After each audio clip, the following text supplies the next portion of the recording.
algo y también dar oportunidad de que participen las otras personas como Liliana, ¿no? Que también colabora con CESDER, ¿no? Entonces, primero, algunos de estos yo creo que ya se empezaron a abordar, pero si quieren puntualizar en alguno de ellos, bienvenido, ¿no? Entonces, bueno, el primero sería como cuáles son los retos o desafíos, tanto metodológicos, en cuanto al desarrollo y creación de herramientas y la sistematización para la educación popular y el acompañamiento en las comunidades, la incorporación de las nuevas tecnologías para la educación popular y también si se puede hacer una construcción de la educación popular más allá de las universidades y fuera de los proyectos generados e impuestos por el Estado.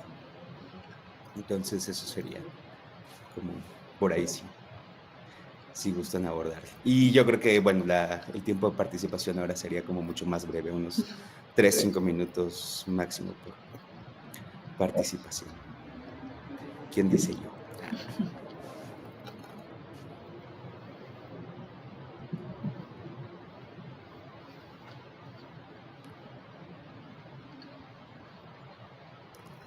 Anímense, no sean tímidos. Bien, sí, de Chile, sí. Bueno, nosotros estuvimos escuchando bien atentos todas las presentaciones. Como dijo José, hay harto en común, estamos, digamos, articulando elementos, reflexiones, yo creo que sin haber dialogado, pero creo que ya nos estamos buscando, ¿no es cierto?, redes sociales para después ver cómo compartimos elementos metodológicos, etcétera. Pero voy a centrarme en lo que preguntan, en términos de retos metodológicos. Yo creo que lo más importante en esta etapa que estamos ahora, por lo menos acá en Chile, es cómo logramos superar lo que es el instrumento propiamente tal de planificación territorial o de ordenamiento territorial. ¿Ya? Es muy limitante, la ley chilena la estructura de la ley chilena, de la constitución chilena, es muy neoliberal, ¿no? Entonces es muy difícil combatir desde la planificación territorial los elementos que estructuran finalmente desde el Estado y desde el sistema capitalista, ¿no es cierto?, el combatir desde los territorios locales. Entonces, un poco lo que hemos logrado ir haciendo es ir generando algunas alianzas de corte institucional con municipios afines que puedan ir un poco corriendo el cerco de cómo el territorio local, cómo los actores locales, como organizaciones comunitarias van tomando mayor nivel de espacio, de respeto, de reconocimiento dentro de un espacio de la toma de decisiones también, ¿por qué no? En ese marco, nosotros lo que hemos tratado de ir haciendo es, primero, ir haciendo como distintas estrategias de avanzar en esas articulaciones, avanzar en la articulación también desde las propias organizaciones populares, pero también, ¿no es cierto?, cómo vamos desde el espacio universitario buscando, ¿no es cierto?, distintas estrategias de consolidación de esta línea de trabajo. Lo hemos ido logrando a partir de la creación de ciertas políticas internas, pero también postulando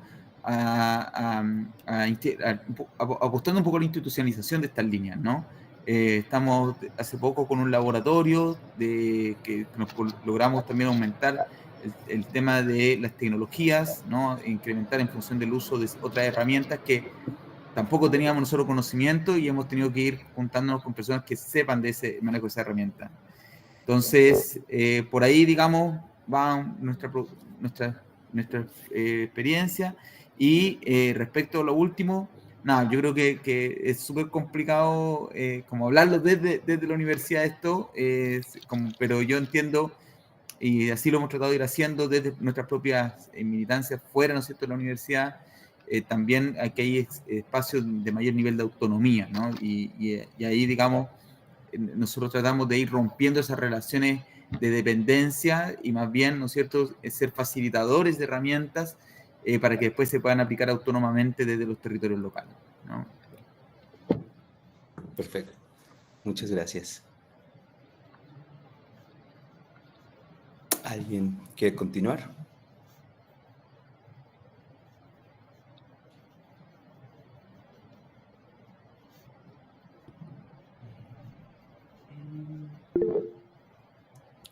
José Mora. Bueno, sí, es como tirarse al agua. Porque, bueno, alguna de los desafíos ya los coloqué. Sin embargo, ahora que eso que decías de cómo incluir dentro de estas propuestas de educación popular el uso de nuevas tecnologías, en el caso nuestro ha sido un reto enorme, sobre todo si pensamos como desde el concepto de capacidades instaladas, porque cuando lo hemos hecho, es decir, como este fortalecimiento de capacidades, lo que nos hemos dado cuenta es que por las condiciones materiales de las comunidades en las que trabajamos, no siempre se sostiene. Entonces, ha sido un reto enorme, y por ahí también va nuestra apuesta un poco más a usos, digamos, no tanto uso tecnológico, digamos, en el trabajo que realizamos. Sin embargo, sí he conocido de otras propuestas que sí han trabajado como un poco más a partir del uso de nuevas tecnologías o de tecnologías en general en procesos comunitarios. Bueno, está Nico, ¿no? Nico en México, que trabaja dron participativo. Por acá hay una chica también, una compañera geógrafa, María José Molina, que trabaja el rally femenino de tecnologías geoespaciales. Y bueno, para mí, yo total admiración a que se puedan desarrollar ese tipo de procesos formativos donde la gente pueda aprender a utilizar desde sus celulares ese tipo de dispositivos. No sé si tiene que ver también con la población. Por ejemplo, en el caso mío, yo trabajo sobre todo con población indígena Noe, Bugle.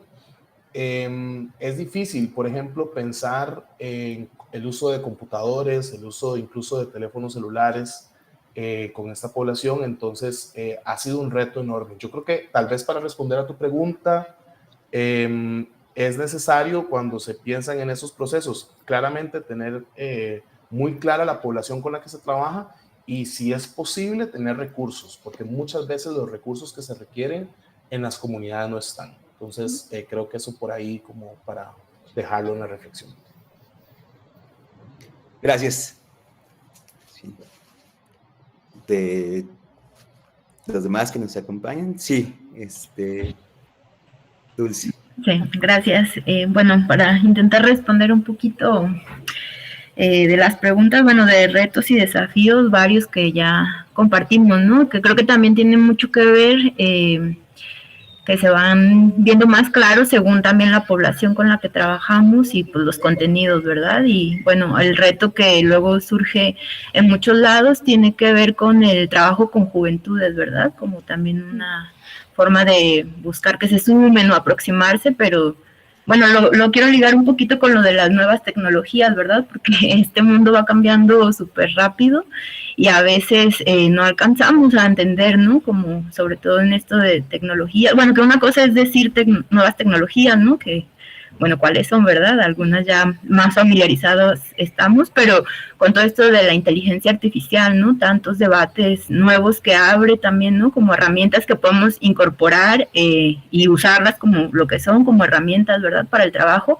pero también, pues, los retos que plantea en lo ético, en la práctica, ¿no?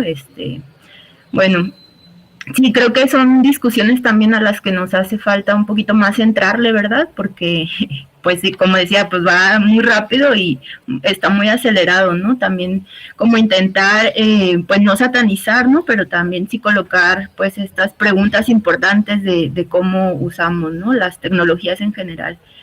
Sí, bueno, y también que sabemos como en estos territorios, ¿no? También el territorio del Internet y como toda la disputa ideológica también que hay en esos espacios, ¿no? O sea, las mismas preguntas, pues, a qué intereses sirve, ¿no? Quién se beneficia, ¿no? Y también, pues, eso, como estos dispositivos, pues, también usarlos a nuestro favor, ¿verdad? Como que por ahí un poquito, la verdad, que más preguntas que claridades, ¿no? Muchas Y gracias, Dulce. Natalia también, quería compartirlo. Sí, bueno, también de la tercera pregunta, que no sé si la entendí bien, ¿no? De que si la educación popular es posible más allá de las universidades, pues lo que así en corto decíamos, bueno, es que sí, ¿no? O sea, para mí que no solo es posible, sino que es deseable y necesaria, ¿no? Porque, bueno, partiendo de esta idea de que también la educación popular puede ser una forma de vivir, ¿no? De vivirse, pues tendría que ir más allá y también, bueno, en el contexto actual que estamos, ¿no? Donde las instituciones, sean cuales sean, ¿no? Académicas o asociaciones civiles y demás, estamos sujetas a, digamos, a otros, ¿no? Dependemos de financiamientos y demás, pues eso le quita mucha autonomía, ¿no? Entonces, como que cada vez, creo que sería como el horizonte, ¿no? Que cada vez más estos procesos sean, pues eso, la pedagogización de la vida en todos, ¿no? Y que vaya más como justo desde abajo, ¿no? Entonces sí, eso. Obviamente que las universidades lo incorporen, pues también es genial, ¿no? Es otra forma de entrar. Claro. Gracias, Natalia. Gracias, Dulce. Por ahí de Sofía. Sí, gracias. Bueno, ya nos animamos todas. Bueno, les comentaba que nosotros hace como ya desde un par de años, una de las estrategias que vimos como, pues, bueno, como una oportunidad necesario a realizar ahí en el territorio fue justamente entrarle a estos procesos de ordenamiento territorial, ¿no? Con el marco institucional y estatal, ¿no? De lo que son los ordenamientos, que al igual que en el caso de Chile, que ahorita comentaban los compañeros, pues pues está acotado, ¿no? Y son, pues modelos y instrumentos y herramientas, pues muy, pues eso, dictados por el Estado y lo que sea, pero nosotros lo vimos como sí una oportunidad como para abrir la conversación, como para ir a las comunidades, hacer un diálogo, y eso la verdad fue una experiencia pues súper enriquecedora y muy buena que el CESDER pues tomó como pues este papel, ¿no? De facilitar y de ir a las comunidades y entablar como estos diálogos. Entonces, ahorita en este momento creo que eso es de nuestros mayores retos y desafíos, ¿no? Ya hicimos este proceso participativo como fue con los tiempos que marcó, digamos, el programa, el Estado, lo que sea, y las limitaciones que esto tiene, que este instrumento tiene, pero nosotros queremos como desbordar eso, ¿no? O sea, como ahora sí aprovecharlo porque a nosotros nos da mucha visión, línea, nos dice por dónde seguir esta conversación que tuvimos, ¿no? Este periodo de ir a las comunidades y de estar conversando con la gente y entre la gente. Y entonces ahora, ¿cómo fortalecemos esos procesos, ¿no? Ese proceso social, más que el instrumento formal o oficial que es el ordenamiento, sino el proceso que se está generando, que está ahorita empezando a caminar. Y pues en ese sentido también la propuesta justamente de este colectivo de la especialidad ¿no? en cartografía comunitaria y geografía crítica, pues es bueno, a nosotros nos parece también como súper interesante y muy importante en este momento en el territorio también que nosotros habitamos, ¿no? Y como para fortalecer estos procesos sociales y esta organización social que ahorita se está, pues, generando alrededor de los instrumentos que son estos ordenamientos territoriales, ¿no? Entonces, bueno, pues eso se me ocurre que por ahí va uno de nuestros retos que tenemos ahorita. Perfecto. Muchas gracias, Sofía. Está Manuel Bayón y Cristina Muñoz. Comenzamos con Cristina y después Manuel. Compas, ¿cuánto de trabajo de sujeto, de pedagogía del sujeto, como decía Sofía, Natalia, hay en el trabajo de la alfabetización política? Hay una cierta resistencia a considerar educación popular los procesos de construcción de un sujeto colectivo para la exigibilidad pero desde el ámbito de la gestión, no de gobierno, sino de ente político organizado, ¿no? Que no llega a participación de militancia, tampoco llega a un proceso de nada, ¿no? De militancia sectaria ni nada de eso, sino eso, lo que muchas veces se llamó alfabetización política, ¿no? Entonces, ¿qué tanto de la pedagogía del sujeto entra allá? Gracias. ¿Quién me contesta? Híjole, ese es como un tema para el segundo foro sobre educación popular. De hecho, o sea, yo creo que hay varios temas que van a tener que quedar ahí en el tintero para el siguiente foro, ¿no? Porque sí es un debate constante. No le saquen, no le saquen.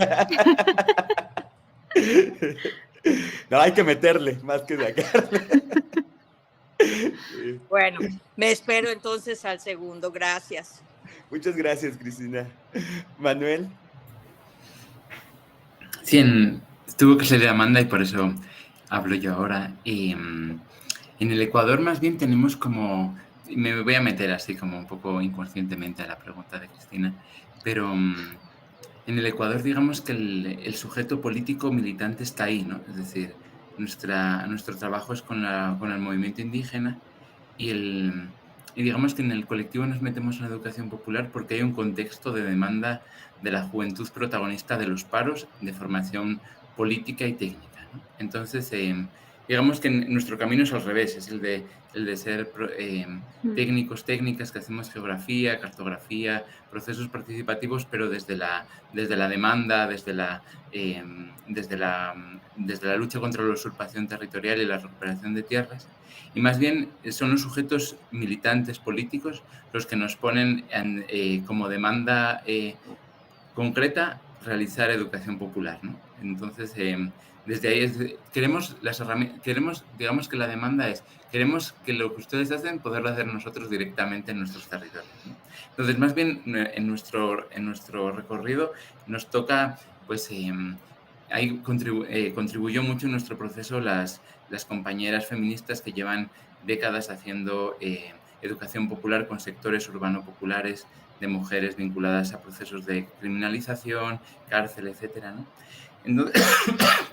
Entonces, digamos que desde ahí y ahí como sentimos que hay una alfabetización política muy fuerte y más bien tenemos que tratar de ver cómo miramos de manera crítica la transferencia de conocimientos técnicos por nuestro lado, ¿no? Entonces, en este contexto, la primera línea de juventud que estaba en los paros peleándosela con los militares y con la policía y logrando sentar al Estado a negociar, son una juventud, en el caso de Ecuador, muy tecnologizada, ¿no? Es decir, manejan las redes, los videos, todo desde la primera fila hasta lo que hacen en sus territorios de una manera muy fuerte, ¿no? Entonces, como reto tecnológico hemos tenido como la necesidad, lo comentaba Amanda, de que no se tome de manera crítica la tecnología, ¿no? Porque el uso de la tecnología en la juventud organizada, indígena, campesina, urbana, popular en el Ecuador está muy insertada. Entonces, más bien tiene que ver con aprendamos a usar esto, pero de una manera en la que sepamos los límites, quién domina este lenguaje, cómo podemos subvertir lenguajes tecnológicos, ¿no? Y también al mismo tiempo, en el Ecuador ha habido una incorporación a la educación superior muy fuerte en la última década de juventudes campesinas e indígenas, ¿no? Que quizás por la dimensión del Ecuador no han implicado procesos de desterritorialización del mundo campesino, porque hay una lógica de lo que llaman en Bolivia la multilocalidad, es decir, de cómo se habita con estrategias familiares y comunitarias en muchos espacios diferentes en un cotidiano conectado. Entonces, en los últimos paros, de hecho, fue esencial la juventud indígena que reside en las ciudades como sostén de la movilización urbana y de cómo dentro del paro había dinámicas muy fuertes de de pasar unos días en la ciudad, ir unos días dentro de los 20 días del paro a sostener la economía campesina, y había como flujos continuos que expresan esa multiterritorialidad y de cómo los procesos de formación, incluso de profesionalización laboral en la ciudad, no han dejado de tener un vínculo con las economías campesinas, ¿no? Entonces, en ese contexto de incorporación al mundo universitario, sí sentimos que uno de nuestros retos como escuela es la institucionalización, ¿no? Lo que comenta Sofía de Cesder de que tienen maestrías y doctorados nos parece asombroso, ¿no? Es decir, como ojalá podamos caminar hacia allá, porque las juventudes campesinas, indígenas, populares organizadas sí demandan que la educación popular también esté inserta en un reconocimiento de sus trayectorias profesionales, ¿no? Entonces eso es algo ineludible hoy en día. Por eso estamos, como decía Amanda, buscando estos vínculos institucionales para que pues no sea un título otorgado por el Colectivo de Geografía Crítica del Ecuador, que no tiene una validez en términos profesionalizantes. Y bueno, como también estamos como dialogando de manera crítica con ello, ¿no? Como, bueno, ¿qué exige el proceso la institucionalización? Pero sí estamos tratando de observar pues, posibilidades, otras experiencias, justo porque nos parece pues, muy interesantes. Y gracias, Rubén, por las preguntas, gracias por lo que hemos aprendido hoy de cada una de ustedes, y les buscaremos para seguir aprendiendo y también pues incorporar al Ecuador pues sus aprendizajes de larga trayectoria, de mucha más larga trayectoria que la nuestra. Gracias, Manu. No sé si Susana quisiera agregar algo desde Brasil. Hola, acá estoy, pero apagada aquí la cámara, pero estoy escuchando y estoy muy contenta en escuchar todos, porque sí se ve que muchos trabajos geniales que de una forma o de otra se conectan mucho con lo que hacemos. Desde una perspectiva metodológica y filosófica, nosotros trabajamos mucho con la fenomenología. Bueno, sabemos que la fenomenología viene desde Husserl, ¿no? Viene de una visión occidental, europea, y solo que nosotros cuando vamos a trabajar con la población indígena, vemos que muchas de estas filosofías, que son estas doctrinas filosóficas que son ya como que tradicionales del medio occidental, ya venían siendo practicadas por la comunidad indígena hace mucho tiempo, pero no son teorizadas. Bien, entonces nosotros trabajamos con la fenomenología para entender ese sujeto que está ante a mí. Entonces nosotros comprendemos que nosotros que no somos indígenas comprendemos que nosotros somos distintos de una planta o de un animal, porque ellos no tienen la capacidad que seria a capacidade de considerar do acesso à consciência, de se compreender enquanto um sujeito, enquanto um ser consciente de seus atos. Isso dentro de nossa filosofia. Pero se vamos à filosofia indígena, que crê que um árbol, um animal, são a reencarnação de seus familiares, o espírito de seu familiar, aí já cambia um pouco a fenomenologia que nós estamos trabalhando com esta pessoa. Então, nós abordamos uma técnica que se chama empatia. O que seria a empatia? Não é uma simpatia, é compreender o outro a partir de seu ponto de vista, não? Então, o que tenho que fazer eu? Yo, mientras voy adentro de una tierra indígena, nosotros, bueno, ahora los proyectos que hacemos es que yo no puedo ir con mi carga, con todos mis pensamientos como si fuera la verdad. Yo tengo que ir limpia como una hoja en blanco y adentrar y entender los conceptos que las personas están pasando por ellas mismas. Entonces es algo muy complejo. Creo que huí un poquito del tema, pero es que de verdad nosotros no estamos actuando tan directamente como están mis compañeros y me encantaron sus presentaciones, pero ahorita no estamos tan a frente porque acá estoy en México y el trabajo que estamos desarrollando es con nuestro grupo de investigadores, pero cada uno haciendo sus tesis, sus proyectos doctoral para que crezcan para dar voz o adentrar en este campo que es tan complejo, ¿no? Y bueno, no sé si hay alguna pregunta así específica o alguna cosa que quiera que conteste de allá, pero más que nosotros ahorita estamos dando voz y entender el otro que está ante a mí, frente a una fenomenología que estamos trabajando, que es tanto la cosmogonía de la población indígena, pero también naciendo un entrecruzamiento, no sé si es así, o entonces como trabajando tanto la fenomenología occidental como la fenomenología tradicional, principalmente con Ailton Krenak y David Kopenawa, que son indígenas de nuestro país, bueno, de mi país, que viene haciendo un trabajo ya gigantesco hace mucho. E nós aprendemos que o que nós sabemos é muito pouco referente à população indígena, não? Nós creemos que já sabemos o quantitativo e assim já está bueno, e não. E aí a fenomenologia te explica que não, estamos falando de sujetos e tu tens que saber o nome do sujeto, tens que saber a história do sujeto para poder falar do sujeto, não? Não são números, são pessoas com uma história, mundo gigantesco por detrás. Perdón si hablé cosas que no estaban tan correlacionadas con la pregunta de nuestra última compañera, pero aquí vengo dando. Pero, ¿tienes alguna pregunta específica o no?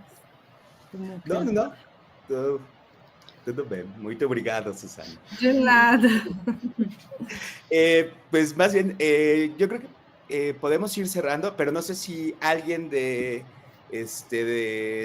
los aquí presentes también, de las aquí presentes, quisieran participar algo. Podríamos tener 5 minutitos y ya para empezar al cierre, si alguien quisiera agregar algo. ¿No? Ok. Yo así súper rápido, como justo en la línea que estaba diciendo Manu, creo que un reto enorme que tenemos quienes trabajamos con grupos, comunidades, desde la educación popular, es lo que se ha percibido desde las mismas comunidades como una brecha generacional en el sujeto político, precisamente. Por lo menos acá en Costa Rica es muy interesante porque en algunas comunidades hemos ido viendo como una especie de envejecimiento del sujeto político y las mismas comunidades lo resienten y lo mencionan, pero a la vez ahí están las juventudes. Entonces ha sido como interesante y un reto enorme cómo posicionamos el tema cuando estamos en comunidades campesinas y nos dicen, es que ¿dónde están los jóvenes? ¿Dónde están los jóvenes? Y están los jóvenes ahí y no saben qué decir muy bien porque al mismo tiempo sienten que ellos mismos ya empiezan a no sé si cuestionarse, pero realmente ha sido como un reto para ellas y ellos, como su lugar dentro de los territorios. Me quedo mucho con esto de la multilocalidad que mencionaba Manu y también me queda como el reto enorme también creo que lo decían Dulce y Natalia, del trabajo con las juventudes desde la educación popular. Creo que es algo en lo que eventualmente sugiero que lo podemos conversar en un siguiente conversatorio. Pero eso, me quedo por ahí. Muchísimas gracias, de verdad. Gracias, José. Entonces, pues, bueno, si alguien más quiere agregar algo, o si no, ya pasamos con Luz Helena, para ir cerrando. Gracias. Sí, realmente, o sea, escucharles fue como muy inspirador y pues voy a retomar varias de las cosas que dijeron, ¿no? Este vínculo, ¿no? Como entre educación popular y la geografía, ¿no? Retomando como a los compañeros de Chile, nos lleva a la importancia de sistematizar el saber territorial. Entonces, eso creo que es central, ¿no? También a retomar, ¿no? Como herramientas como el mapeo colectivo, también otras cosas como más recientes, ¿no? Del cuerpo territorio. También es una forma de volver como a mirarnos y también saber, ¿no? Como hacia dónde queremos ir, ¿no? Entonces también a partir como de la geografía y de la educación popular, ¿no? Podemos pensar desde dónde estamos situados, hacia dónde queremos caminar, ¿no? También creo que Checho dice algo central, ¿no? De pensar como esta parte, ¿no? Del saber y el conocimiento, ¿no? Y porque el conocimiento es como algo más para referirse como a la parte del conocimiento que se genera en las universidades. Y también entender cómo esta parte de la educación popular, ¿no? Que se conecta con la experiencia de vida. Es decir, ¿no? Que tenemos que retomar, ¿no? Cómo esta generación del conocimiento, pues parte, ¿no? De una forma situada que lo retomaban las personas aquí presentes, ¿no? Y conectar totalmente con esta experiencia de vida. También reforzar mucho esta parte, ¿no? De la educación en su carácter liberador y sumamente político. También la importancia, ¿no? De que la educación parta de un conocimiento situado y que tenga este sentido como emancipador. También justo la parte de la esperanza, de pensar como las formas de mirar el mundo, ¿no? Y que en esas formas de mirar el mundo, pues también estén como las voces, incluyendo de las juventudes, de las infancias, ¿no? Poder como pensar en todo esto, ¿no? También la parte, ¿no? De acompañar, hicieron como mucho énfasis en eso, ¿no? Y también cómo la educación puede ser como ese lugar, ¿no? Como de acompañamiento, de dejarnos acompañar y sobre todo de aprender a acompañarnos, ¿no? También importancia del diálogo de saberes y de la construcción colectiva del conocimiento, ¿no? O sea, rompiendo como estas estructuras verticales que vienen de esta forma como más hegemónica del modelo educativo, ¿no? Y también ir como pensando, ¿no? En los vínculos, ¿no? Que se pueden generar a partir de la educación entre diferentes como sectores de la sociedad y retomar como el carácter político, ¿no? O sea, cómo esto tiene una dimensión política, un posicionamiento político y un eje para la transformación social. En ese sentido, ¿no? O sea, podemos hablar, ¿no? Como la educación, pues, es aprender, compartir, intercambiar, pero también es combatir, también es resistir, ¿no? Y también es transformar el mundo. Y también reforzar la parte, ¿no? De que el conocimiento geográfico puede estar como al servicio de los pueblos a través de la educación popular, estar al servicio de las necesidades, de las luchas. Y en ese sentido, ¿no? Creo que aquí podemos como retomar la parte de cómo nos tejemos, ¿no? Y tejer desde lo que soñamos y que eso se manifiesta espacialmente, ¿no? Que eso se manifiesta en los territorios y además, ¿no? Que se manifiesta en todas las dimensiones de la vida, ¿no? Porque a final de cuentas, todo esto pues se conecta con la parte de un querer vivir bien, ¿no? Y de poder tejernos y tejer desde otros lugares, ¿no? Fuera de las opresiones que están, ¿no? De carácter colonial, patriarcal, ¿no? Y todo lo que manifestaban aquí, ¿no? Entonces, un poco es lo que yo podría decirles de lo que nos compartieron.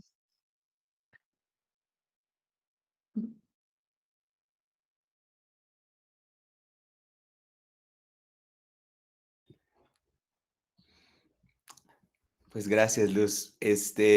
Teníamos 15 minutitos. No sé si alguien quisiera dar una última participación o ya concluimos con este primer conversatorio, pero yo creo que sí con tener en mente que va a hacer falta varios más u otro, ¿no? Más como continuación a esto, porque hay varios temas que quedan pendientes, pero muchísimas gracias por darse el tiempo para participar y por compartir sus experiencias y sus palabras. Muchas gracias a todas las personas que asistieron. Entonces, lo cerramos. Qué placer y qué gusto verles, estar acá y estar intercambiando. Muchas gracias también. Un saludo grande y un gusto estar por acá. Igual, gracias por asistir. Cuídense. Muy bien, qué bien. Gracias a todas, todos. Qué gusto. Ahí estamos en contacto. Sí, Sofía. Sí. Bueno. Nos vemos pronto. Chao. Bye.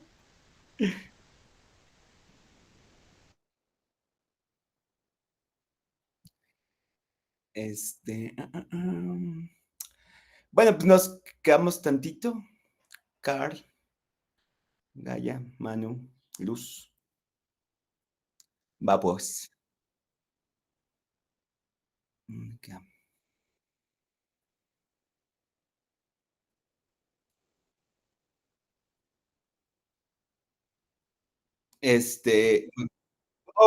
Vamos a cerrar ya el foro, más bien, ¿no? Ahí, también para suspender la grabación y todo. Ah, sí, porque no está disponible después de eso.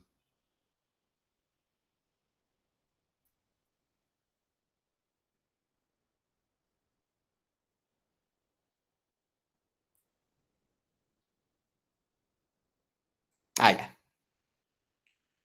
Es que estaba quitando de la llamada a los distraídos que seguro andaban por ahí. Así en el es, baño. exacto, sí. Ah, no. Estaba ahí.